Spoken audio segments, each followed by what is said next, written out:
Hey everybody, welcome back to RotoCurve.com, and this is Josh Collacchi here to discuss FanDuel's Week 6 sleepers.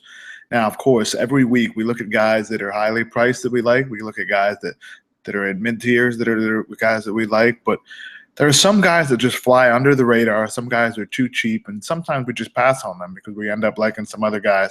We don't look at these cheaper guys. But if you look at some top winning lineup, there's always a few sleepers. So I wanted to detail some guys that will be lesser owned and are pretty cheap compared to the rest of the guys at their position. So without further ado, let's dive right into it.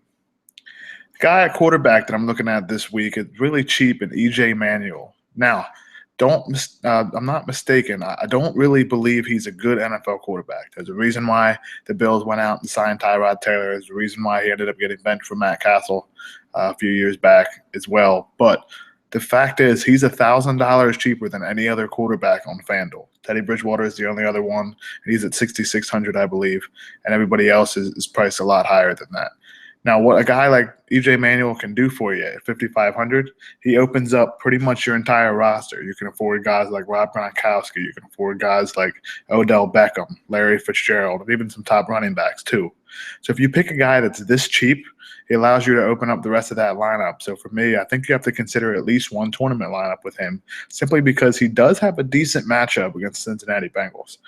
The Bengals have been very good this year. They're 5-0. The offense is playing well. The defense has been better, but it's a little bit misleading because of the games that the Bengals secondary have faced against passing teams, they've allowed 2 passing touchdowns in 3 of those 5 games. The 2 games where they didn't allow 2 passing touchdowns were the Chiefs and the Seahawks. In both those games, those offenses were focused on the running backs in the goal line and in the red zone. So the Chiefs did throw for a ton of yards, but didn't get the ball into the end zone, as Jamal Charles, I believe, had 3 touchdowns in that game.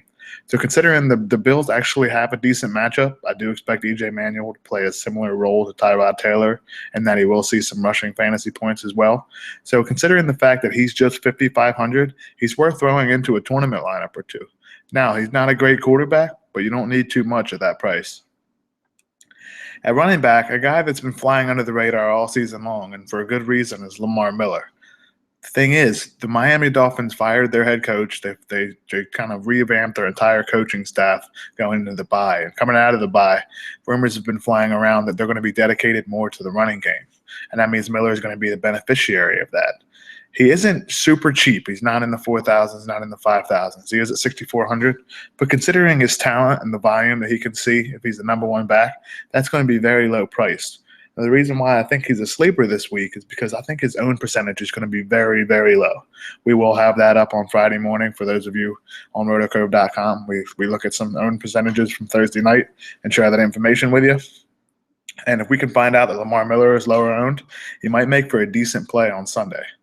Now, Miller and the Dolphins offense have struggled, but a new coaching staff coming off a bye, I think he's going to see a lot of targets and a lot of carries against the Tennessee Titans, who really have not been very good against the run so far this season. They did limit Buffalo last week, but Buffalo was using their third-string running back in Anthony Dixon. At wide receiver, this guy is an opportunity guy because I think Nelson Aguilar is going to be out for the Eagles. He didn't practice on Thursday. And the guys don't practice on Thursdays, especially rookies who are catching up with the system, chances are they may not play. And if Aguilar doesn't play, that means Huff's going to see a lot more targets. Last week, he caught 4 catches. I believe he had 7 targets against the New Orleans Saints, and he ended up scoring a long 41-yard touchdown. So for Huff, if his opportunity increases with Aguilar being out, he makes for a nice play against the Giants, who have allowed 420 yards and 2 touchdowns to teams that pass the ball a lot this season. With Huff being on one side and Riley Cooper being on the other, Jordan Matthews is going to be open in the middle. But the fact is that the New York Giants like to have their safeties underneath. They have Landon Collins, so he's going to try to help out underneath. So a deep ball or two may be open for Josh Huff on one of the sides, and that's what Bradford's been looking to try to do in the last couple of games, is try to throw the ball a little bit deeper. So Huff at just 5,300, it's worth throwing into maybe a GPP lineup if you do have a Bradford and you want to go with an Eagles stack. That pretty much wraps up our 3 sleepers for this week. Now, if you want to go and check out everything else on RotoCurve.com, everything's free. We have videos for you. We have analysis. We have a whole bunch of tools.